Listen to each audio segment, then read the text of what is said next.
Good morning, ladies and gentlemen, online Mesdames, Messieurs, bonjour. Merci d'être ici avec nous. Je pense que tous les participants nous ont rejoints. J'aimerais commencer cette session en remerciant tous les participants de s'être joints à nous aujourd'hui. Je vais me présenter brièvement. Pour commencer, je suis Ruth Rukachmeni. Je suis responsable des programmes sur l'enseignement à la Fondation Mastercard. J'ai quelques collègues avec moi ici aujourd'hui et Isabelle sera là pour contribuer à cet atelier également. Nous avons 3 intervenants aujourd'hui qui vont participer à cette session. Je pense que sans plus attendre, je vais rapidement donner la parole à ma collègue Isabelle pour quelques remarques d'introduction. Merci.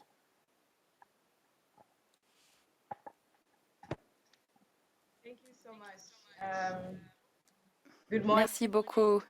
Bonjour à tous et bienvenue à cette session. Cette session s'intitule Pratiques innovantes pour de leadership pour une continuité de développement professionnel. Je fais partie de l'équipe en charge des enseignants à la Fondation Mastercard avec Ruth. Je suis ravie d'être avec vous tous ce matin, bien que ce soit dans un format virtuel.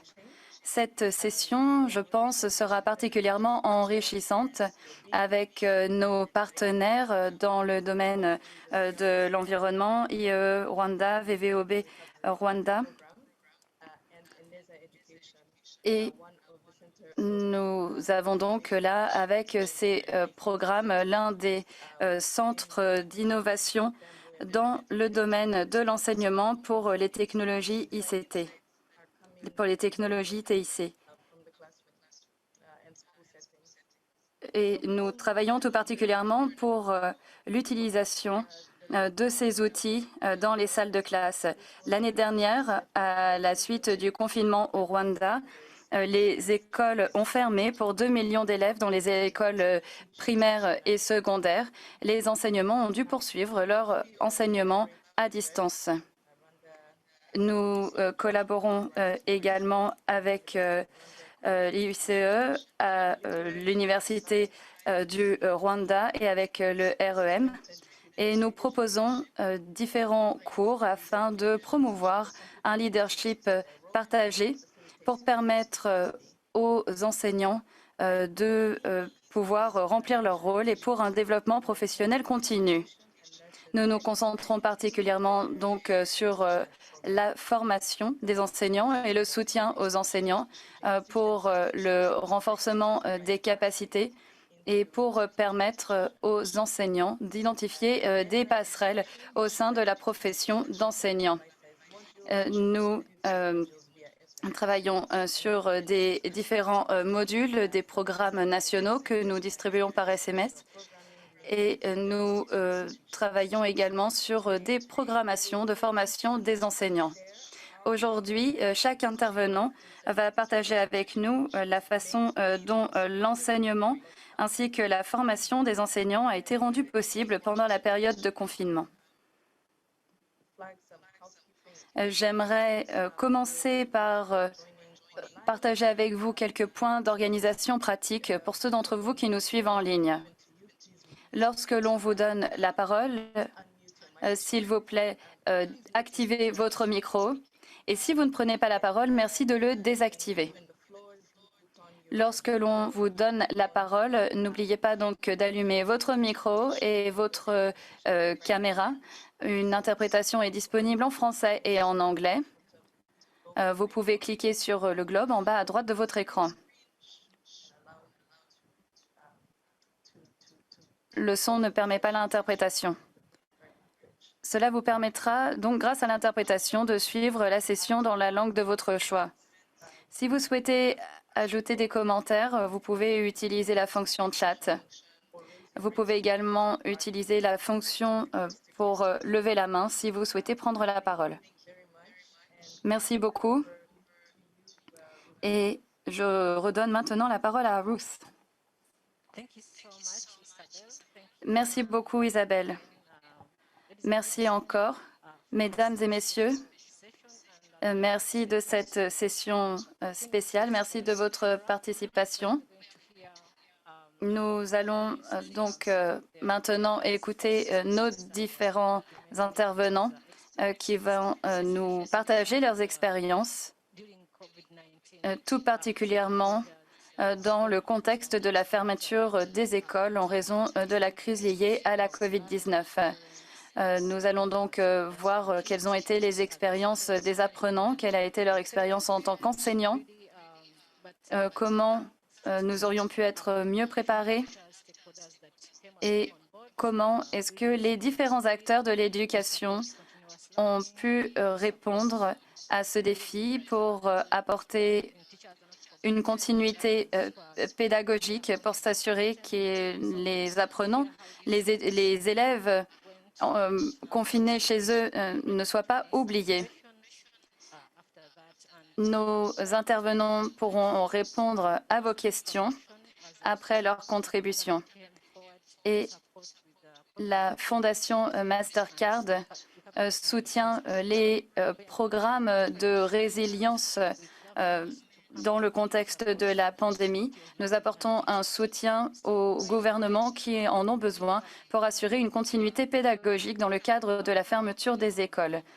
Nous avons donc plusieurs intervenants avec nous aujourd'hui. Tout d'abord, Betty Cabera, à ma gauche, de IEE, Inspirer, éduquer et autonomiser Rwanda. Il s'agit d'un... IEE est un partenaire pour le soutien aux enseignants.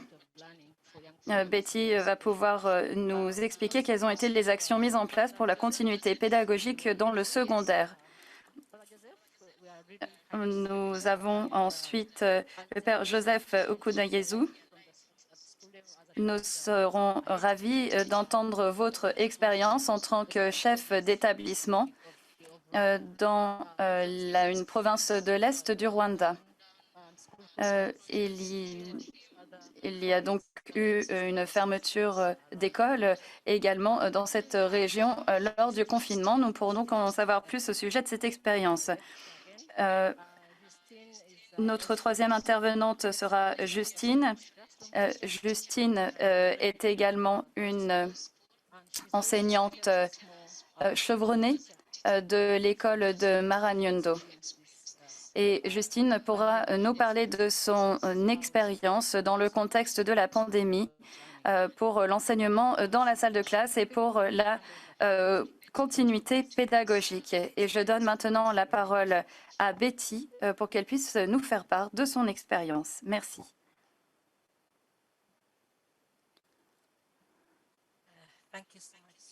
Merci beaucoup. Merci, Ruth. Bonjour à tous et bon après-midi à ceux qui nous suivent en ligne. Je suis ravie de faire partie de cette session. Comme Ruth l'a mentionné, je me souviens très clairement lorsque le Covid a frappé le Rwanda. Et comme vous le savez, il s'agit d'une pandémie qui a frappé le monde entier. Le Rwanda n'a pas fait exception. Et l'éducation a été fortement touchée dans notre pays. Et grâce à la Fondation Mastercard, qui a également rejoint ce défi et nous a aidés à y répondre, nous avons pu apporter une continuité pédagogique. Évidemment, tous les secteurs ont été touchés au Rwanda et l'éducation a été particulièrement atteinte. Avec l'IEE et la Fondation Mastercard, nous avons dû réfléchir aux différentes solutions.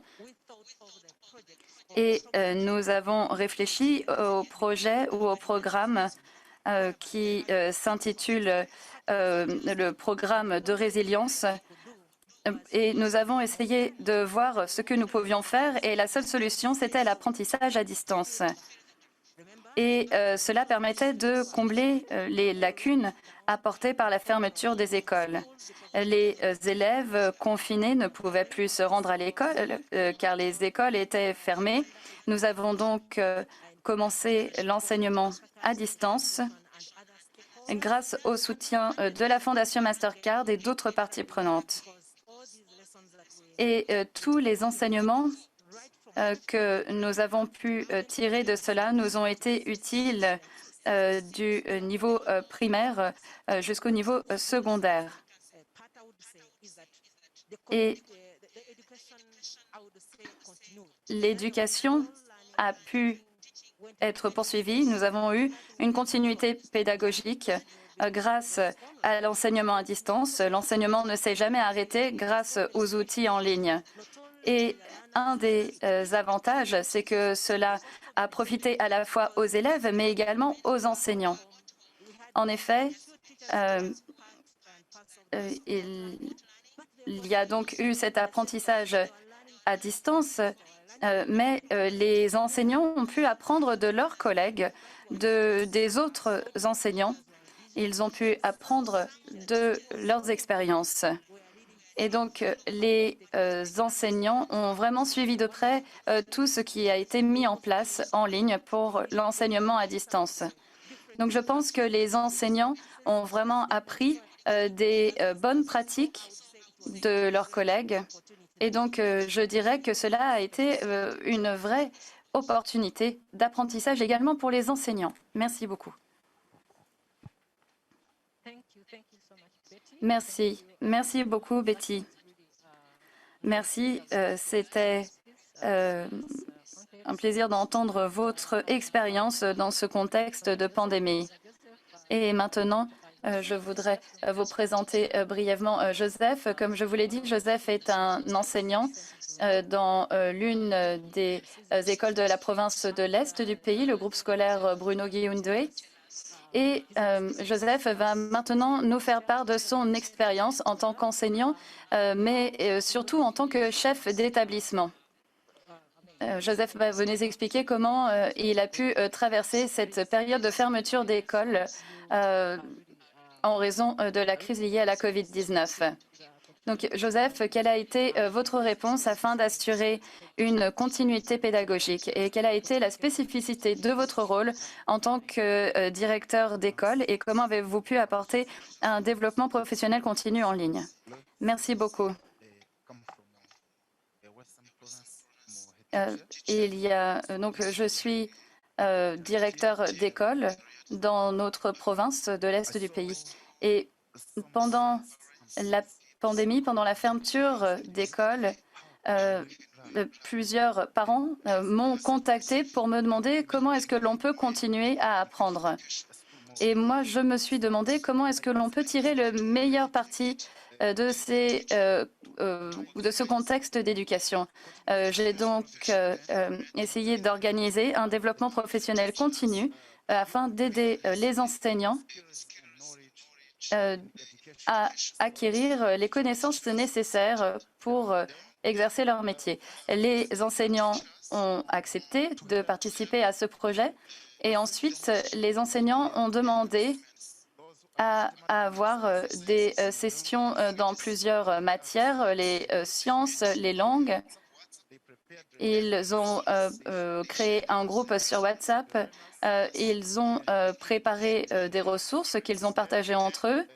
Et ensuite, les parents ont été informés sur ce projet. Et nous avons donc pu identifier les différentes problématiques à régler.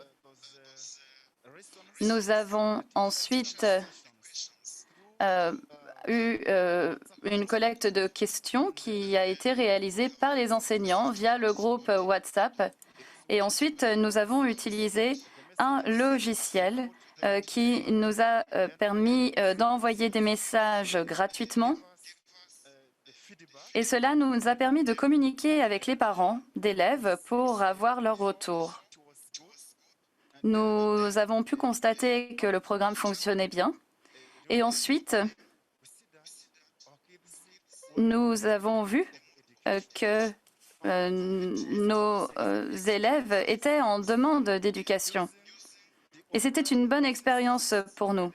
Nous avons utilisé donc les cours en ligne pour les enseignants et cela a permis aux enseignants de transmettre ensuite ces connaissances. Et nous avons utilisé notre système, le logiciel dont je vous ai parlé, et nous avons également utilisé d'autres outils TIC pour l'enseignement. Et cela nous a permis d'améliorer le niveau de l'enseignement. Et donc, même dans le contexte de la pandémie de Covid-19, je dois dire que nous avons su répondre présent auprès des élèves et de leurs parents. Nous avons fait évoluer le mode d'enseignement et nous avons pu poursuivre cet enseignement malgré le confinement. Merci beaucoup. Merci beaucoup, Père Joseph. Je suis ravie d'avoir pu entendre votre expérience de leadership partagé pour soutenir la continuité pédagogique et pour voir également comment vous avez pu maintenir un développement professionnel continu. Je vais maintenant rapidement donner la parole à Justine. Comme je vous l'ai dit, Justine est une enseignante à l'école de Maradiundo. Elle enseigne l'informatique et les mathématiques. Donc, Justine, à quoi a ressemblé la continuité pédagogique dans votre école? Et est-ce que vous pouvez nous parler de la plateforme de TIC que vous avez mise en place afin de soutenir les enseignants? Donc, Justine, est-ce que vous pouvez nous expliquer comment fonctionne cette plateforme d'éducation et comment elle a pu contribuer à l'enseignement à distance?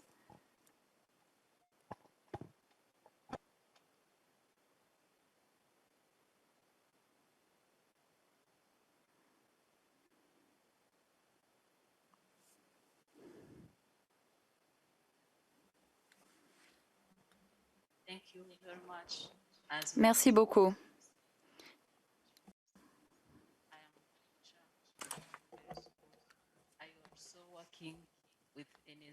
Bonjour, je travaille avec Eneza Éducation en partenariat avec la Mastercard Foundation. Pendant le Covid,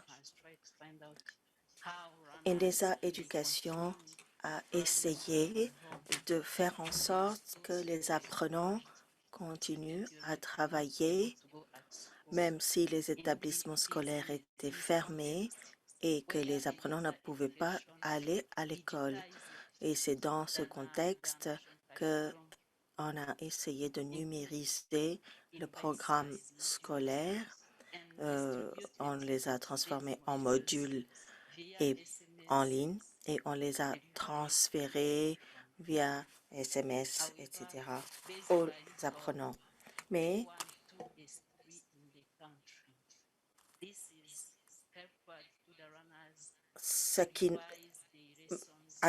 ça nous a aidé aux apprenants de réviser leurs cours. Et il y a également eu une initiative du gouvernement par le biais de la radio et la télévision qui a permis aux élèves de continuer à apprendre pendant les confinements liés à la pandémie du COVID-19. Merci.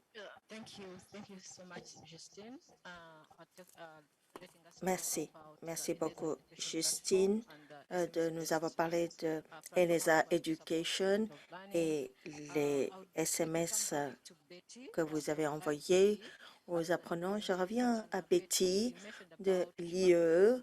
Betty, vous avez dit que vous avez travaillé en étroite collaboration avec les médias sur les stations de radio pour diffuser les cours et vous avez également travaillé avec le gouvernement. Quelle était la perception des parents? Est-ce que vous avez eu un retour du côté des parents quant à l'apprentissage en ligne?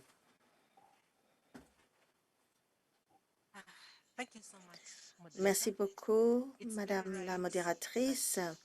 Vous avez tout à fait raison. Les parents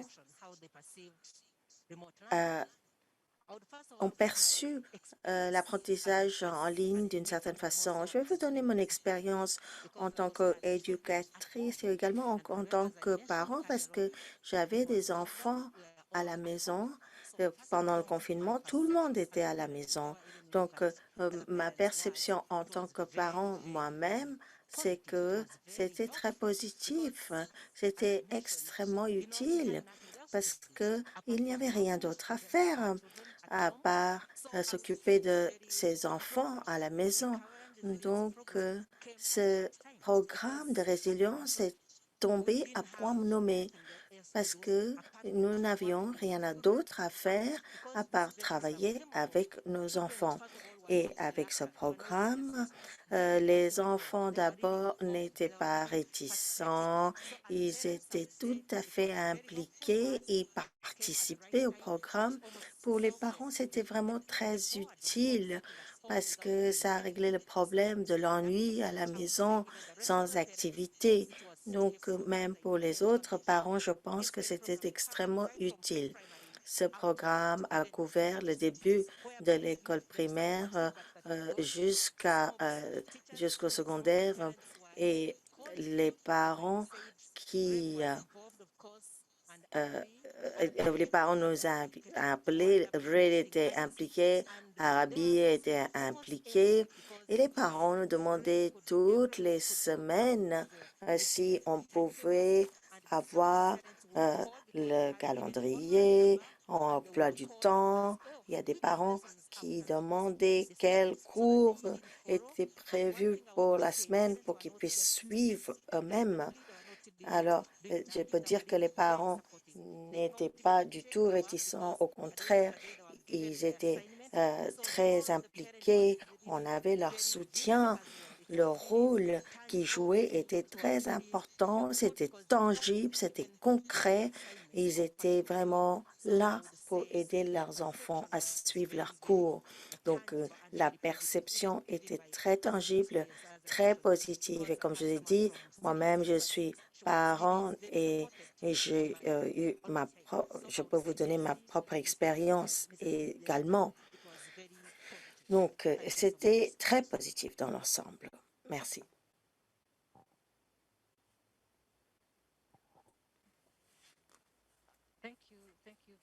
Merci. Merci beaucoup, Betty. C'était vraiment très, très utile. Merci de nous avoir indiqué quelle était la perception des parents. Je pense que nous allons peut-être prendre des questions en ligne et également de la salle. On aura des questions pour les panélistes afin de comprendre leur perspective sur les différentes approches qui ont été adoptées pendant cette pandémie. Je vais passer très rapidement encore à Justine. Justine, vous avez dit que la plateforme ENESA Éducation a utilisé les SMS pour les cours. Est-ce que cette plateforme existe déjà? Est-ce qu'elle est encore destinée aux apprenants? Oui, il faut parler plus fort. Oui, il y a toujours cette plateforme pour les étudiants, pour les apprenants, pour les parents. Les établissements scolaires ont rouvert, mais les élèves posent encore des questions en ligne aux profs, aux enseignants. Donc, nous utilisons cette plateforme encore, oui.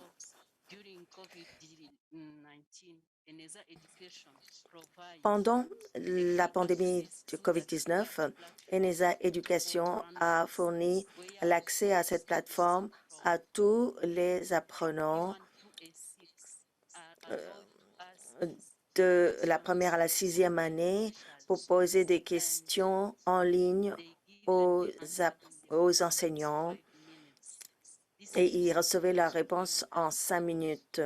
C'était très utile parce que les étudiants ont reçu des informations très rapidement à un coût pratiquement zéro et c'était extrêmement utile. Et ce programme est toujours très utile aujourd'hui, même si les écoles ont rouvert leurs portes. Merci.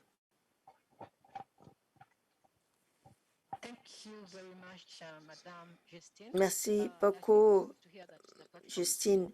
Oui, c'est très encourageant d'entendre que cette plateforme existe encore pour les apprenants. Ça, c'est quelque chose de très important avec l'apprentissage à distance parce que c'est intéressant ce que vous avez dit parce que effectivement, les apprenants peuvent poser des questions aux enseignants à tout moment, même le week-end. Alors, je voudrais maintenant demander à Père Joseph, directeur d'école, en tant que directeur d'école, comment est-ce que vous avez distribué le leadership et comment est-ce que cela vous a aidé, vous, en tant qu'enseignant, et également d'autres parties prenantes, d'autres partenaires comme les communes, les collectivités locales? Oui,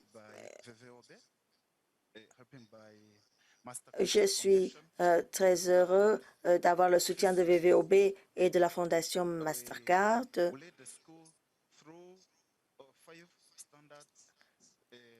Nous avons aidé les apprenants avec un leadership efficace. Nous avons créé la direction d'école. Deuxièmement, nous avons donc apporté notre actif pour l'apprentissage, pour l'enseignement, et également nous avons travaillé avec les établissements scolaires et leurs partenaires. Nous partageons ainsi les responsabilités à différents niveaux.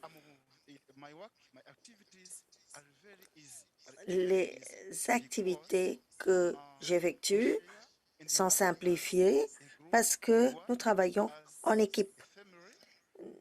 Nous travaillons comme famille et il y a beaucoup de partenaires avec qui nous travaillons.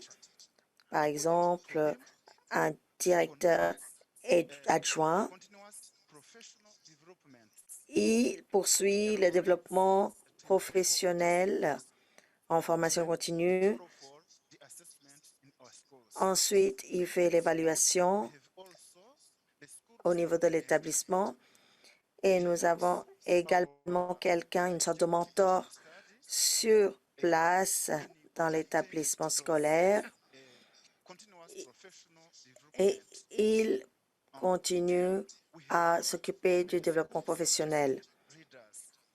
Nous avons également des enseignants par discipline.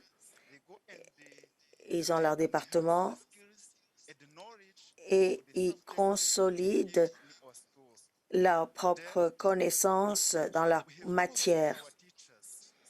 Et puis nous avons des enseignants et un grand merci à nos enseignants d'ailleurs qui ont endossé beaucoup de responsabilités pour accomplir leurs tâches. Ils nous aident, ils aident nos enfants. Ils participent au groupe de jeunes dans nos écoles. Et puis, il y a des apprenants. Les apprenants participent également au groupe de jeunes. Nous avons également les parents. Nous avons l'Assemblée générale, l'Association des parents d'élèves. Ils viennent nous donner leurs avis. Les parents nous apportent également leur soutien. ils nous aident à nourrir leurs enfants. Et puis,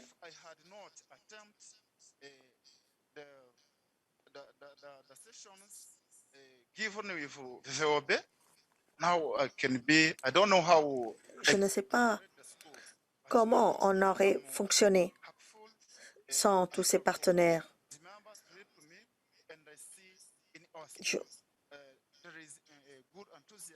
Je vois maintenant qu'il y a beaucoup d'enthousiasme dans le groupe et tout est fluide. Tout fonctionne très bien. Merci. Thank you so much again, Merci Joseph, beaucoup, Père Joseph, for telling us how this leadership is de supposed to nous work, avoir expliqué comment le leadership à tous les niveaux continue a to see marché online and continuity of et learning. également comment cela a favorisé les cours en ligne et les opportunités d'apprentissage. Those actors at school level didn't Les stop acteurs continued learning. ont continué à faire leur travail Thank you so pour much. qu'il n'y ait pas You answered d'interruption dans l'apprentissage. you mentioned Betty, about all the vous avez experience with the remote parlé learning, how it helped young de people l'apprentissage à not stay at home distance, redundant. comment faire en sorte que les enfants ne restent pas à rien faire Please à la share maison. the challenges Et that you donc, encountered. que vous avez favorisé l'apprentissage à distance, quels étaient les défis que vous avez rencontrés? Est-ce que vous pouvez nous en parler un peu? Merci encore. Vous avez tout à fait raison. Oui, l'apprentissage à distance était une solution, mais de l'autre côté, nous avons rencontré des défis. Vous avez entendu que ces cours couvraient différents niveaux scolaires et donc chaque niveau avait ses défis. Certains cours étaient dispensés en ligne avec vidéo et d'autres seulement avec audio. Et d'ailleurs, les stations de radio sont à remercier parce qu'ils ont distribué des cours sur leur chaîne parce qu'il y avait des familles qui n'avaient pas de téléviseur. Donc, ils ont distribué des radios, des postes de radio à des endroits reculés. La connectivité était un défi parce qu'il y a beaucoup de personnes qui disaient « Je n'entends rien, je ne suis pas, j'ai du mal à me connecter, etc. » Donc ça, c'était l'un des défis qui était à prendre en compte parce que ceux qui n'avaient pas la possibilité de suivre des cours sur la télévision avaient au moins des postes de radio. Mais même pour les postes de radio, c'était compliqué parce que la connectivité n'était pas bonne, ils ne captaient pas très bien. Donc ça, c'était un défi, mais nous avons essayé de faire au mieux. En tout cas, c'était le retour que nous avons reçu, que malgré les défis, on a toujours trouvé des solutions. Merci.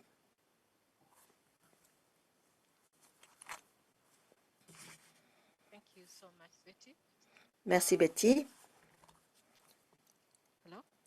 Okay. Betty, you Betty, mentioned the challenge of again, donc, encore une fois, proximity when it comes to vous avez évoqué tools, of course, la distribution des outils in remote areas and parce qu'il y a des jeunes qui se trouvent dans des endroits reculés. Vous avez dit comment vos partenaires vous ont aidé. so do you see, I think the training of the radio, the lessons, were they in English Et or Kinyarwanda? ces cours étaient en quelle langue? En anglais ou en langue locale? Parce que je suppose que ça aussi, c'était un autre défi, n'est-ce pas? Merci beaucoup. Alors, donc, il fallait vraiment suivre la continuité de l'apprentissage à tous les niveaux, dès l'école maternelle, primaire, jusqu'au secondaire. Donc, il fallait de la 6e jusqu'à la 4e et au-delà, c'était en anglais. Avant cela, c'était en langue maternelle. Mais l'anglais, c'est la langue d'apprentissage et de l'enseignement, donc il n'y a pas eu de problème. Ils ont pu suivre les cours. C'était la même chose qu'en classe, finalement. Donc, ça ne changeait pas grand-chose pour les apprenants. Merci, Betty. Merci encore. Alors, nous serons prêts à prendre des questions plus tard, mais je demande à ceux qui nous suivent en ligne de mettre vos questions sur le chat. Justine, une autre question pour vous. Vous avez parlé de ENESA, la plateforme d'éducation basée sur le SMS, où on pouvait poser des questions. Qu'est-ce que vous avez rencontré comme défi quant à l'utilisation de cette plateforme? Merci.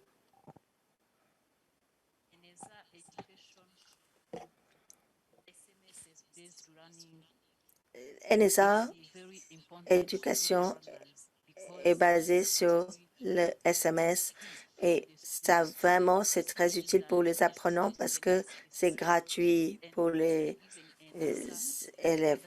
Les élèves peuvent poser des questions via SMS sans frais. C'est gratuit donc pour les apprenants et ils pouvaient donc continuer à apprendre. Il n'y avait pas un problème d'accès ou de paiement parce qu'ils utilisaient les téléphones mobiles. Et c'est ainsi que la plateforme ENESA Éducation fonctionne. Alors, parfois, le problème, c'est qu'il y a des enfants qui n'ont pas accès au téléphone mobile pour des raisons financières. Parce qu'il y a des familles qui n'ont pas les moyens de leur acheter un téléphone mobile. Et les parents, parfois, ne considéraient pas les téléphones mobiles comme outil pédagogique pour aider les apprenants à continuer à étudier. Merci beaucoup. Alors, une autre question. Oui, je pense qu'il y a certains foyers qui n'avaient qu'un seul téléphone à se partager. Et vous avez parlé de la façon dont cette plateforme de SMS a aidé les parents pendant le confinement.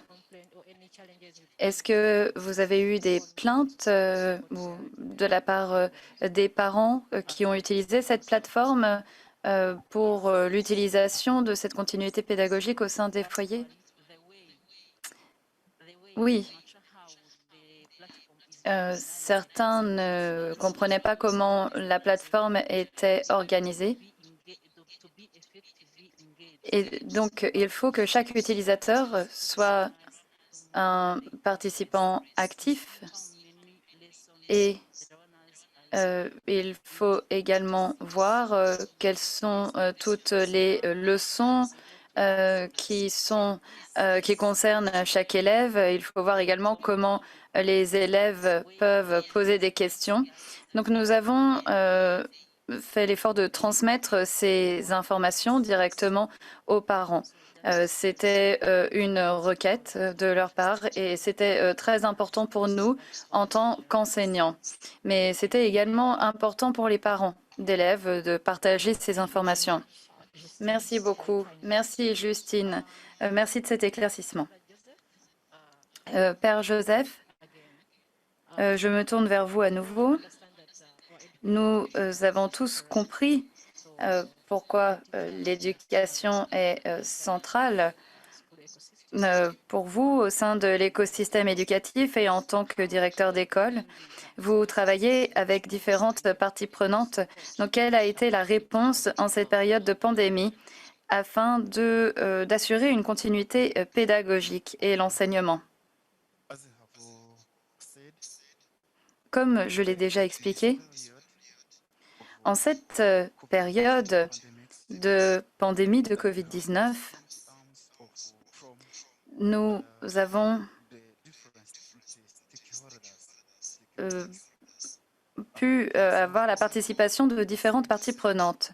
Par exemple, comme je vous l'ai dit, nous avons transformé notre mode d'enseignement. Nous avons amélioré cela grâce à des questionnaires, en étant en contact avec les parents d'élèves. Nous leur avons demandé de quelle façon ils pouvaient nous aider également pour aller plus loin. Donc, la première chose que nous avons demandé aux parents d'élèves, c'est de savoir quelles sont les raisons. C'était de savoir s'ils possédaient une radio ou une télévision. Et nous avons demandé aux parents donc s'ils possédaient une radio chez eux et s'ils possédaient un téléphone. Donc, comme je vous l'ai dit, nous avons utilisé un logiciel qui permet aux parents, aux élèves d'envoyer des messages gratuitement. L'école paye un peu pour ce service, mais ce n'est pas très cher. Et au niveau de l'académie, au niveau du district, nous avons demandé à tous les chefs d'établissement s'il y avait des radios disponibles à distribuer aux personnes qui n'en avaient pas. Et donc, nous leur avons demandé de se concentrer sur les foyers qui ne possédaient pas de radio. Et je pense qu'ici, c'est un bon exemple de ce que nous avons fait. Ensuite, maintenant, dans notre district, on peut avoir un suivi et une évaluation de nos écoles. Et cela nous permet d'avoir des recommandations, des lignes directrices pour savoir ce qui fonctionne. Merci. Merci, Père Joseph. Merci beaucoup. Je pense qu'il s'est passé tellement de choses au niveau des établissements et en tant que chef d'établissement et avec toutes les innovations que vous avez dû prendre en compte avec votre partenariat avec les différentes parties prenantes. Donc, avec les inspecteurs de l'éducation également au niveau des secteurs et au niveau des districts. Il y a également les responsables de districts. Et donc, dans le contexte du confinement, l'innovation dans l'apprentissage et l'enseignement à distance s'est vraiment matérialisée. Il y a différents défis qui ont dû être relevés.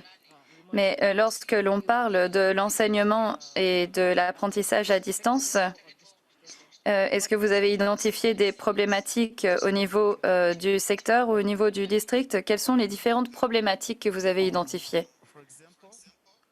Alors, par exemple, avant le début de la pandémie, les inspecteurs d'éducation du secteur se rendaient régulièrement dans les écoles car c'était autorisé.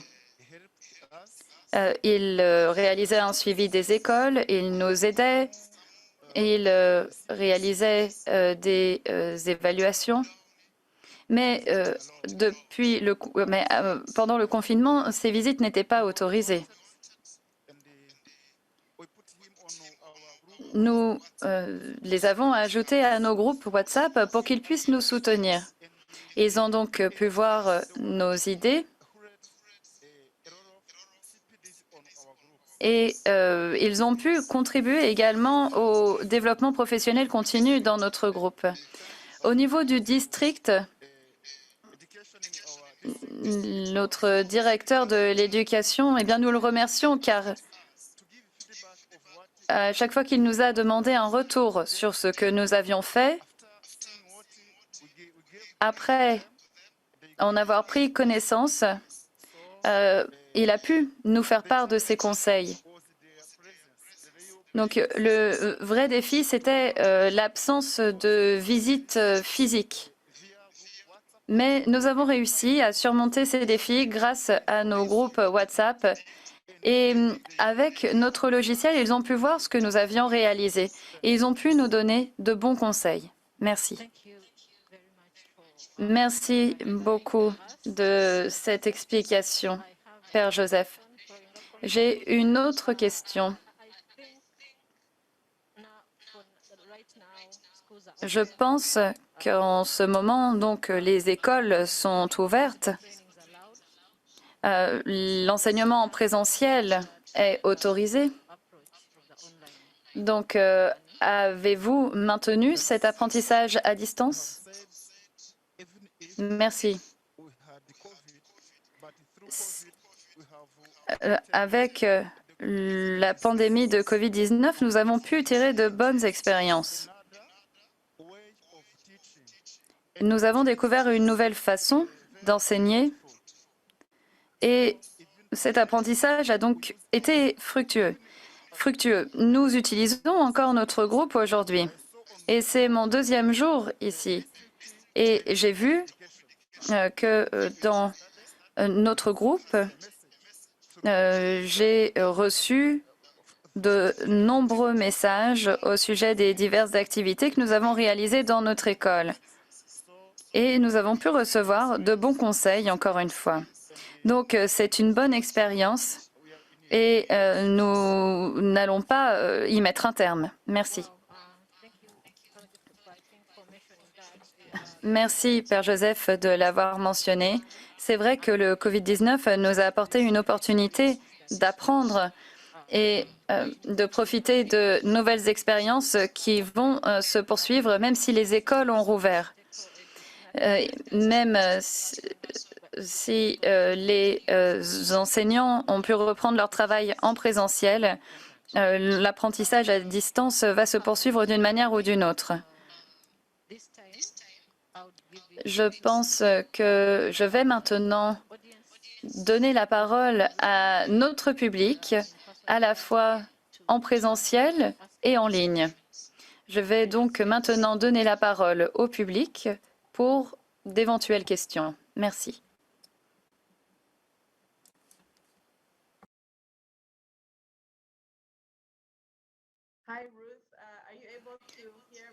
Ruth, j'espère que vous me voyez et que vous m'entendez.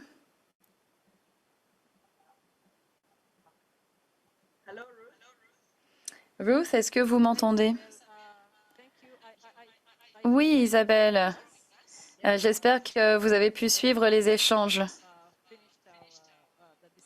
Très bien. Donc, nous avons fini maintenant la discussion entre les différents intervenants de la table ronde et nous donnons maintenant la parole au public pour poser des questions. Merci.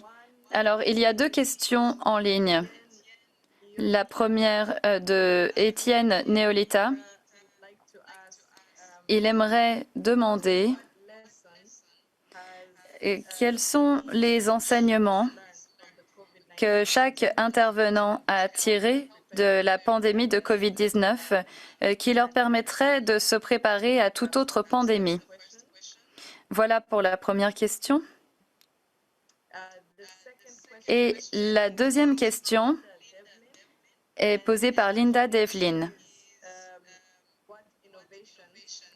Quelles sont les innovations qui ont été mises en place pendant la pandémie qui vont être conservées pour vos futures pratiques de leadership? Voilà pour les deux questions qui ont été posées. Est-ce que vous pouvez me confirmer que vous en avez pris bonne note? Oui, merci beaucoup. Merci d'avoir lu ces questions à l'oral. Nous les avons bien reçues et je vais maintenant donner le micro à nos intervenants pour y répondre. Merci beaucoup. Mesdames et messieurs, c'est vrai que nous avons tiré des enseignements de tout cela. À l'IEE, nous avons donc lancé notre programme de redressement et résilience de l'éducation. Et comme les autres intervenants l'ont expliqué, la COVID-19 nous a pris par surprise, pour ainsi dire, mais il y a des enseignements que l'on peut tirer de cette pandémie. C'est vrai que nous devons avoir un enseignement mixte ou hybride. Et on pourrait donc poursuivre avec l'enseignement en présentiel, mais si les choses changent, si nous avons une recrudescence de COVID-19, par exemple, nous pourrions imaginer un enseignement hybride ou complètement virtuel. Donc, ce que nous avons vraiment appris, c'est que l'on peut faire cela. Et donc, pour répondre à la deuxième question, nous allons poursuivre cet enseignement hybride et nous pensons à l'IEE que c'est vraiment la marche à suivre. Nous pensons que l'enseignement hybride devrait être mis en place partout et nous allons donc poursuivre l'enseignement en présentiel lorsque c'est possible et si les choses changent, nous pourrons repasser à l'enseignement virtuel. Et donc, parfois, nous aurons également un apprentissage mixte.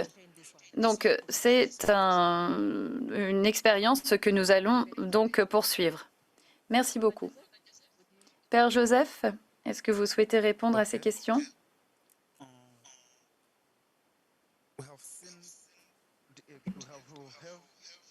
Nous avons eu donc cette expérience avec cette approche d'enseignement à distance et nous avons vu que c'était possible. Donc, avec la pandémie de COVID-19, aujourd'hui, nous voyons une diversité. Nous avons pu diversifier nos compétences et nous voyons qu'il faut toujours poursuivre l'enseignement. Donc, ce que nous souhaitons faire maintenant, c'est de poursuivre l'enseignement des TIC et nous souhaitons également poursuivre ce dialogue avec les parents pour leur apporter les outils nécessaires pour utiliser ces technologies lorsque l'enseignement à l'école n'est pas possible. Il est très facile pour les enseignants maintenant de partager la même chose pour l'enseignement en présentiel et l'enseignement à distance. Car l'enseignant est toujours disponible pour répondre aux questions, même après la classe. Donc, je pense que c'est une très bonne expérience que nous a apportée la pandémie de COVID-19 et nous allons poursuivre cette pratique, même si les élèves ne sont donc pas dans les salles de classe. Merci. Merci. Justine?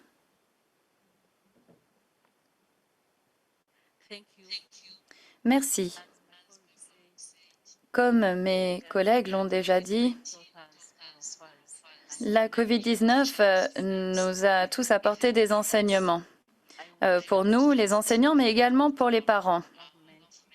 Et j'aimerais remercier notre gouvernement d'avoir encouragé les élèves et les enseignements à utiliser les TIC. Cela nous a permis de poursuivre l'enseignement. Cela permet donc aux enseignants et aux élèves qui ont accès à Internet de poursuivre les activités d'apprentissage même lorsque les écoles sont fermées. L'utilisation des TIC de l'enseignement est donc considérée comme l'une des réponses pour les élèves et c'est une pratique que nous allons poursuivre. Donc, même si la pandémie de COVID-19 est encore ici, nous allons poursuivre l'utilisation des TIC dans l'enseignement. Et nous allons poursuivre également cette pratique même lorsque la pandémie sera terminée. Cela permet à tous les élèves d'utiliser ces plateformes et pour les enseignants en ligne et pour les élèves, c'est une façon de poser des questions et d'obtenir une réponse en quelques minutes. Donc, c'est la façon dont nous allons continuer à utiliser ces pratiques que nous avons mises en place pendant la pandémie de COVID-19. Merci beaucoup. Donc, Isabelle, j'espère que cela répond aux questions qui avaient été posées. Oui, il y a seulement une question complémentaire. Alors, pour revenir à ce que Justine vient de partager, CPM, est-ce que vous pouvez... Cyprien, si vous pouvez activer votre micro. Oui, merci. Merci beaucoup. Je suis Cyprien Bonani. Je suis responsable du programme d'éducation Rwanda. Et la pandémie de COVID-19 nous a appris de nombreuses choses. Tout d'abord, nous avons pu voir l'importance d'avoir un système d'éducation robuste qui puisse résister à toute perturbation ou tout choc qui soit. Nous avons travaillé pour permettre aux élèves d'avoir accès au programme. Nous avons fourni des solutions gratuitement et nous avons également apporté l'opportunité aux enseignants d'être en interaction avec les élèves. Les élèves peuvent ainsi poser des questions à leurs enseignants. Nous allons poursuivre sur cette lancée afin de poursuivre la construction d'un système d'éducation robuste et résilient au Rwanda. Cela va donc nous permettre d'avoir un système qui puisse résister à n'importe quel choc ou n'importe quelle perturbation. Très bien. Merci beaucoup, Cyprien. Alors, je crois que nous avons peut-être d'autres questions de la part du public avec nous dans la salle. Si c'est le cas, n'hésitez pas à les poser.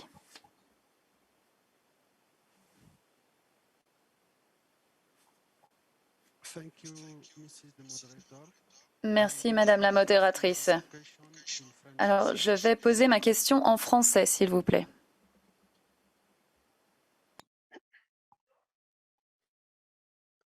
Merci, Madame la modératrice. Je voudrais commencer par mon propos par dire que je suis positivement impressionné par les expériences qui ont été partagées par les panélistes. Je voudrais remercier l'UNESCO qui nous offre cette opportunité d'enrichissement. Cela dit, j'ai quelques questions pour Père Joseph. Il a partagé une expérience intéressante avec nous et je voudrais lui demander comment il s'y est pris pour obtenir l'adhésion des enseignants.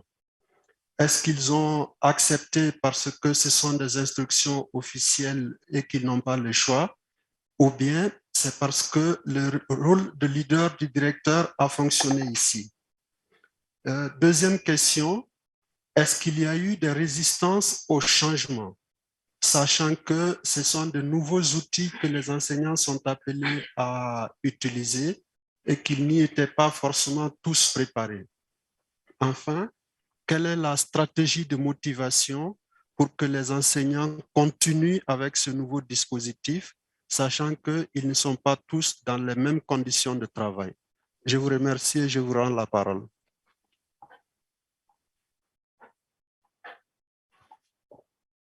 Merci beaucoup. Je vais répondre en français aussi.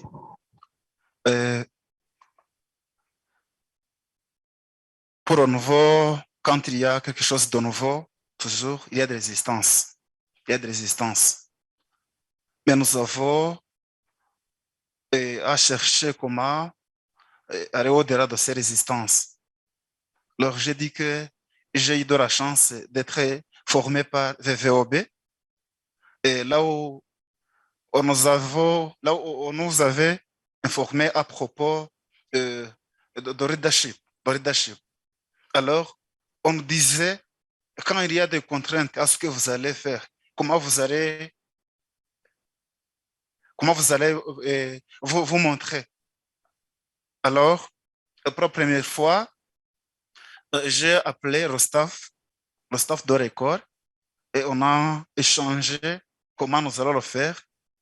Et donc, vous m'aviez demandé comment nous avons pu trouver tous les enseignants de l'école. Alors, comme nous avions un groupe WhatsApp, tout le monde est sur notre groupe et nous donnions des messages et ils ont eu ces messages. Et après avoir eu ce message, nous avons eu les réactions. Et dans les réactions, nous avons voulu voir ce que nous pouvons faire dans notre école.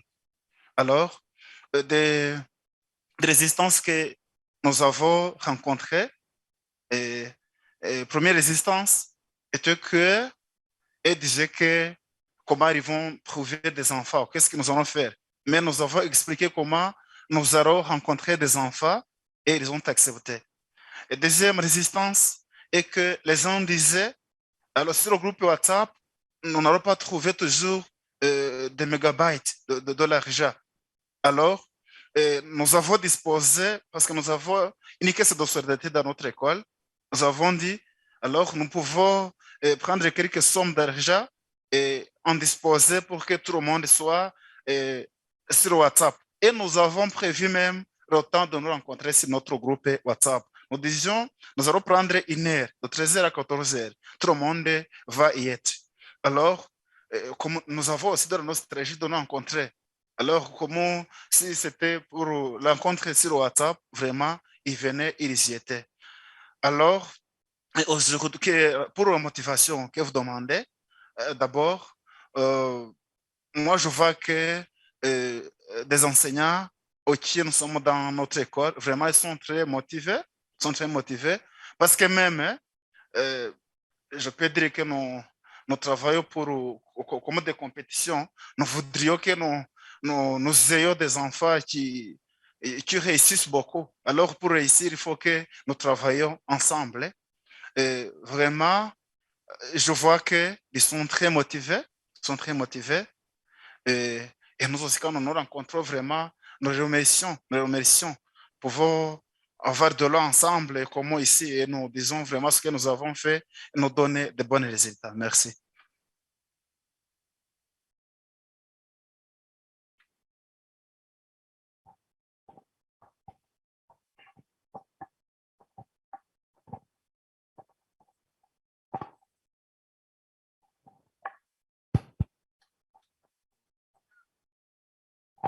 Do you have any additions for Betty to the questions? Vous voulez rajouter quelque chose, Betty?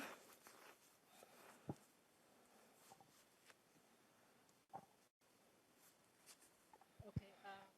Can we have another question? Est-ce qu'il y a d'autres questions?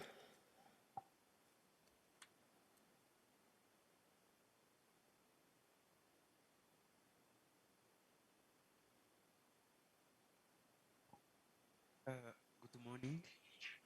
Bonjour, I'm Florian and I came from je suis University Florian. of Rwanda College of Education.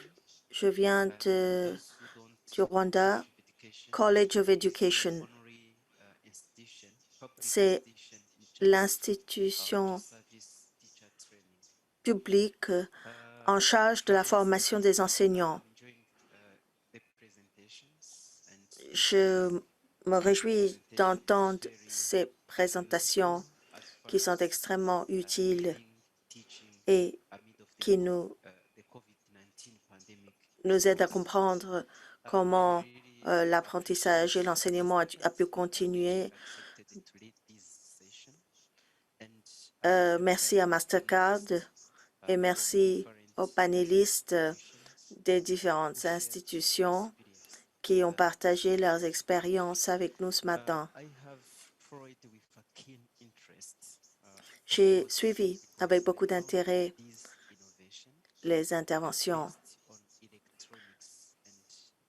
parce que c'était très intéressant de voir les innovations basées sur les technologies d'information, car ce sont ces technologies qui nous ont permis à surmonter les défis liés à cette pandémie.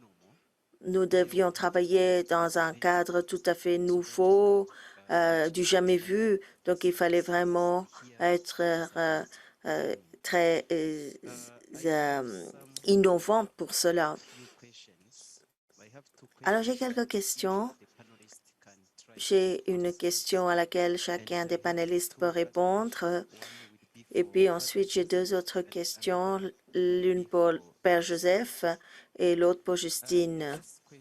Donc, première question.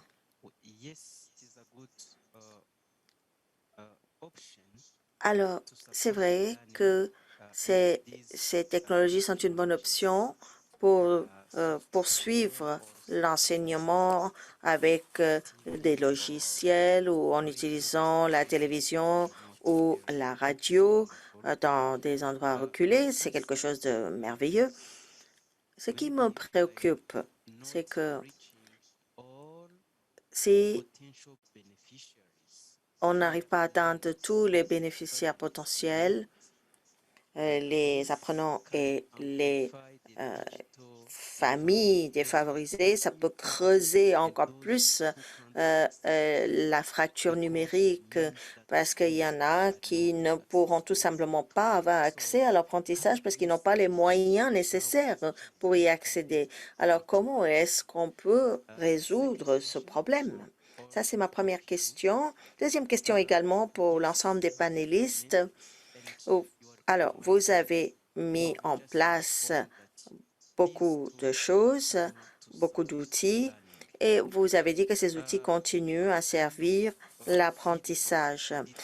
Je voudrais savoir quel retour vous avez eu des bénéficiaires, les écoles, les communes, les apprenants, les parents, et comment vous pouvez utiliser ce retour d'information pour améliorer davantage la mise en œuvre de ces idées innovantes pour soutenir l'apprentissage. Est-ce que vous avez reçu du feedback? Est-ce que vous avez reçu un retour d'information des parents, des apprenants, des établissements scolaires? Et comment vous utilisez toutes ces informations? Comment vous analysez ces informations pour faire des progrès et pour apporter des améliorations aux méthodes utilisées? Alors, question pour Père Joseph. Quant à la mise en œuvre de la technologie en utilisant des logiciels pour que les cours peuvent être distribués aux apprenants. D'abord, vous avez pensé à former les enseignants. Donc ça, c'est une bonne chose parce qu'il fallait leur apprendre à utiliser ces logiciels qu'ils ne connaissaient pas. Donc, c'était un excellent départ. Alors, donc, vous avez formé les enseignants, ça c'est une chose, mais comment est-ce que vous avez aidé les apprenants eux-mêmes à utiliser tous ces outils? Parce qu'avant la pandémie, tous les cours étaient en présentiel. Donc, les apprenants n'avaient pas non plus l'habitude d'utiliser ces technologies et ces logiciels qui nécessitent déjà un ordinateur, qui nécessitent un téléphone mobile et quelques compétences. Donc, je voulais savoir comment vous avez aidé les apprenants eux-mêmes. Quel type d'appui est-ce que vous leur avez donné pour pouvoir passer du mode présentiel au mode virtuel? Alors ensuite, vous avez, Justine, partagé avec nous un certain nombre de défis, particulièrement pour les apprenants qui n'ont pas de téléphone mobile. this was due to Et financial constraints. vous avez dit que c'était pour des raisons financières, malheureusement, parce qu'il y a certaines familles qui n'ont pas les moyens nécessaires pour donner des téléphones à leurs enfants. Knew that some parents J'ai appris également ready que certains parents n'étaient pas prêts to à donner leur propre téléphone mobile aux enfants pour qu'ils puissent continuer à suivre leurs cours. Donc, lorsque vous vous êtes rendu compte de la situation, comment est-ce que vous avez aidé ces apprenants? awareness that this is Comment est-ce que vous avez sensibilisé les familles de la nécessité de continuer à apprendre et donc de disposer des outils nécessaires pour le faire? Merci.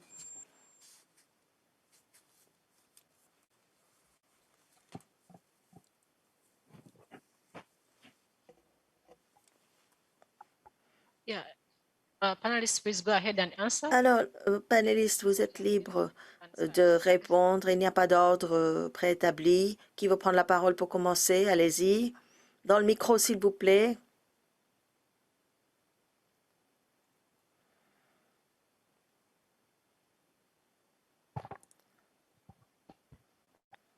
Thank you. Merci beaucoup. I would like to come on the first question. Alors, pour répondre à la première question concernant Students who were not able to les apprenants qui n'étaient pas en mesure de continuer à apprendre pendant la pandémie à cause des problèmes financiers et manque d'accès aux technologies. Alors, c'est pour cela que l'ENESA Éducation utilisait les SMS. Ces plateformes basées sur le SMS sont gratuites pour les apprenants. Cela veut dire que ENESA Éducation est grâce à sa plateforme, les apprenants peuvent poser des questions et recevoir une réponse gratuitement. Une autre façon de résoudre ce problème, c'est que ENESA a fourni une plateforme et les apprenants pouvaient accéder à la plateforme gratuitement. Ils pouvaient poser leurs questions à deux enseignants en ligne et pareil, leurs réponses étaient proposées également de façon gratuite, sans coût pour le téléphone mobile. Alors, la question concernant le retour des apprenants. Oui, nous avons reçu un retour d'information de nos apprenants. Nous avons quelques apprenants qui ont beaucoup aimé ENESA Éducation et ils ont réussi à réviser leurs cours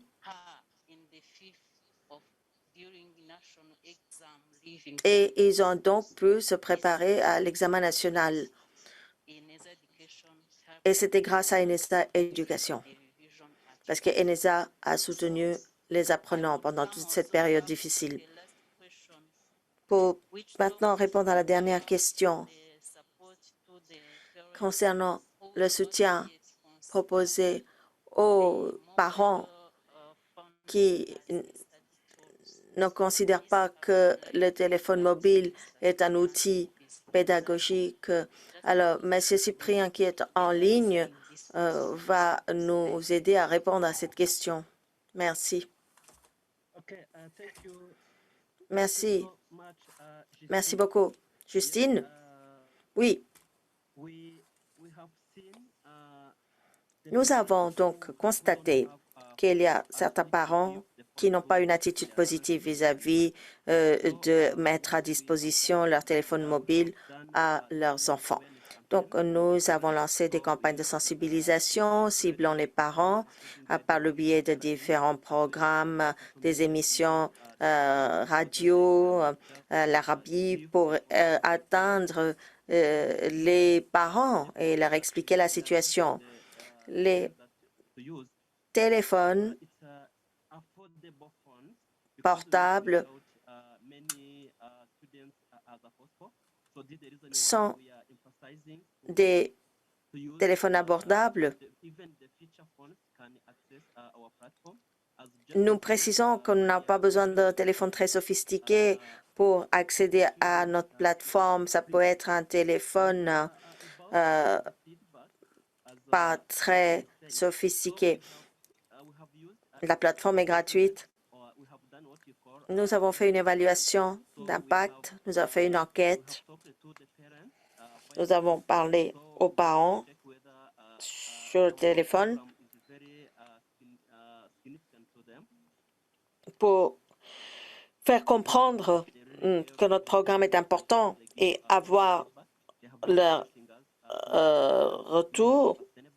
Ils nous ont dit qu'il fallait que ce soit soutenable, qu'il fallait que ce soit possible d'utiliser ces outils même après la pandémie. Et comme Justine a dit,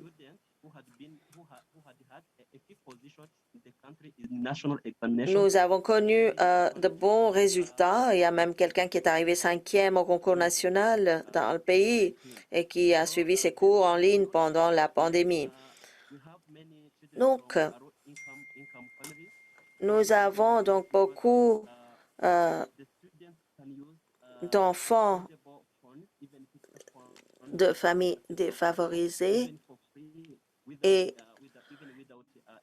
on a expliqué qu'ils pouvaient utiliser ces téléphones gratuitement pour accéder à la plateforme. Merci beaucoup d'avoir rajouté ces éléments supplémentaires qui sont très importants. Est-ce que vous voulez répondre? Merci. Les outils.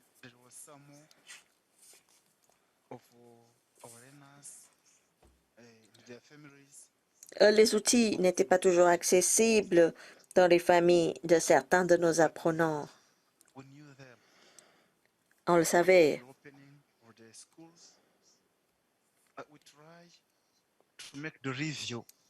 Après la réouverture des écoles, nous avons essayé de faire une analyse de ce qui a marché, ce qui n'a pas marché. Donc,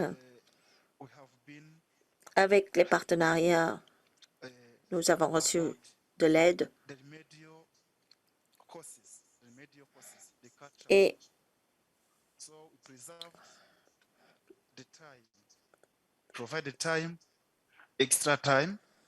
nous avons donc donné du temps supplémentaire à tous les élèves qui n'ont pas pu assister aux cours pendant la pandémie. Donc, le matin, on essaye de les aider.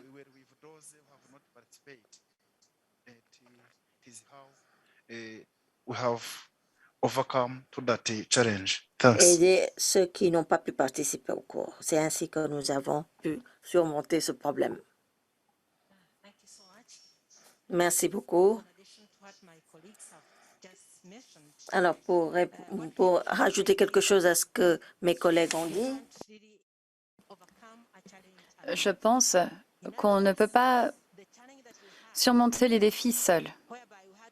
Donc, cette problématique réclamait vraiment la participation de toutes les parties prenantes, comme nous l'avons déjà expliqué. Il y a différents acteurs, comme par exemple l'Université du Rwanda, qui ont participé à la résolution de ce défi. Et il y a également eu d'autres parties prenantes.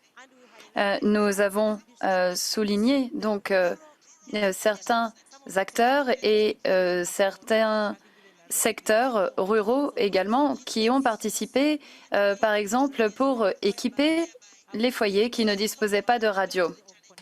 Donc, j'ai parlé du défi de la connectivité, mais finalement, c'était un défi global, car pendant 3 mois, nous avons dû nous en remettre à l'apprentissage à distance.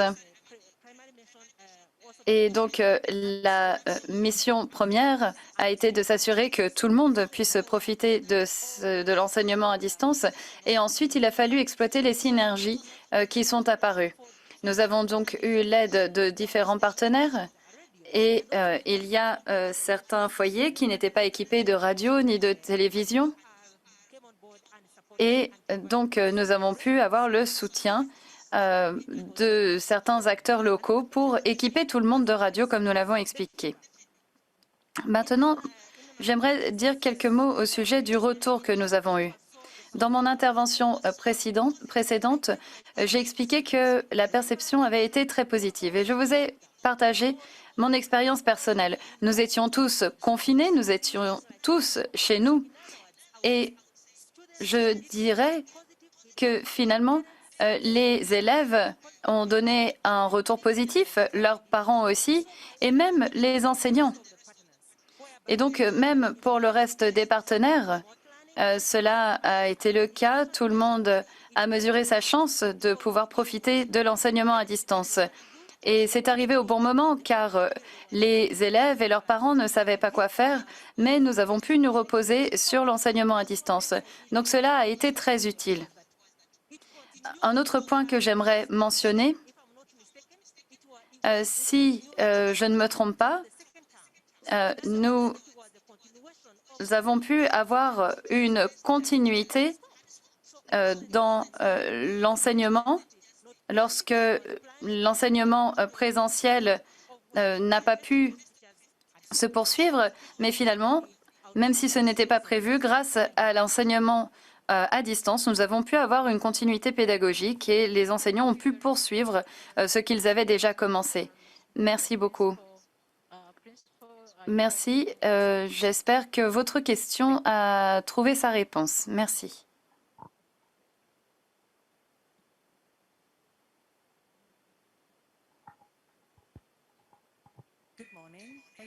Bonjour. Merci aux intervenants. Je suis Marianne Ketmandu et je suis gestionnaire de programme d'éducation pour PDB Rwanda. J'ai une question au sujet de la plateforme d'enseignement en ligne que je trouve absolument fascinante. Avec le retour à l'école et avec l'expérience à l'école, dans quelle mesure cette plateforme qui permet de poser des questions aux enseignants peut remplacer ou être en contradiction avec l'expérience qui est apportée en salle de classe?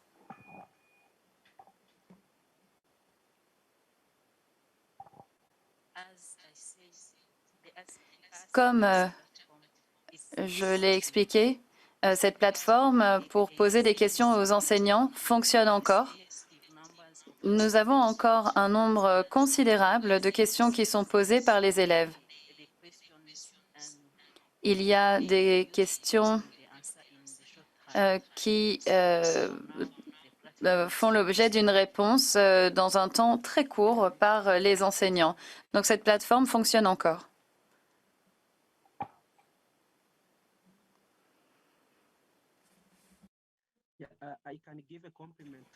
Alors, je peux compléter la réponse de Justine. Est-ce que vous m'entendez? Très bien, merci beaucoup. Donc, je pourrais maintenant compléter la réponse apportée par Justine. Cette plateforme de questions aux enseignants est là pour compléter les autres initiatives dans le domaine de l'éducation au Rwanda. Donc, il y a des enseignants en ligne qui se tiennent prêts à répondre aux questions des élèves.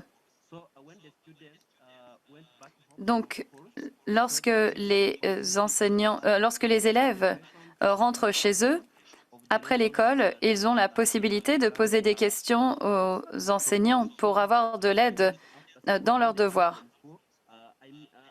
Donc, quand les élèves rentrent chez eux, ils ont cette possibilité. Là, je parle dans le cadre de l'ouverture des écoles.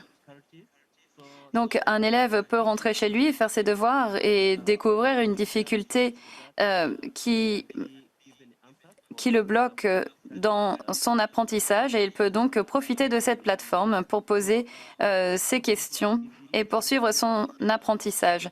Donc ce programme est vraiment là pour compléter ce qui existe déjà au niveau des écoles.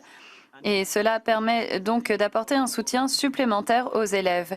Et comme je vous l'ai dit, le programme a déjà été pris en compte pour différents niveaux d'enseignement.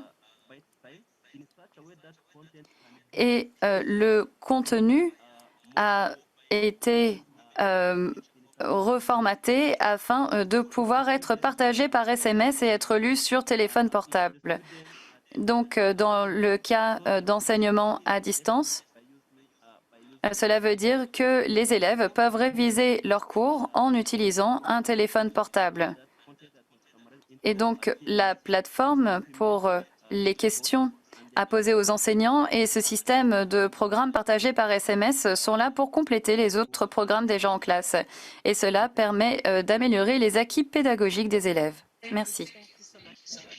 Merci beaucoup.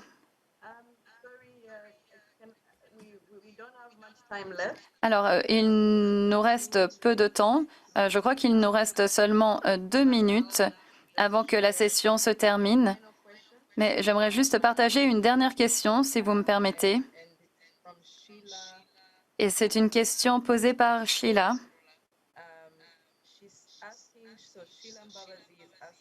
Sheila Mbabazi.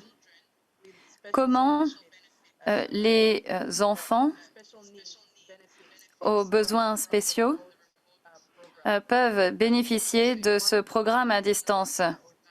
L'un des intervenants peut peut-être y répondre en 1 minute ou 2. Ce serait parfait. Merci beaucoup. Merci beaucoup, Sheila, de cette excellente question. Alors, j'ai mentionné tout à l'heure le fait que l'enseignement à distance a été mis en place pour répondre aux besoins de tout le monde, y compris à ceux des élèves qui ont des besoins particuliers. Nous avons des interprètes en langue des signes, par exemple. Donc, les enfants malentendants ont été pris en compte. Et d'après le retour que nous avons eu, eh bien, ces élèves étaient ravis de ne pas avoir été laissés de côté. Ce que nous n'avons peut-être pas mentionné, c'est que dans les retours que nous avons eus, certains de ces enfants, même des enfants en situation de handicap, ont pu dire que c'était utile pour eux de fonctionner de cette façon, car ils n'ont pas été laissés de côté. Et ils ont vraiment été pris en compte et ils ont été intégrés. Donc, tous les élèves ont été pris en compte et tous les élèves ont été soutenus. C'était très important. Merci. Justine, est-ce que vous souhaitez répondre en quelques secondes?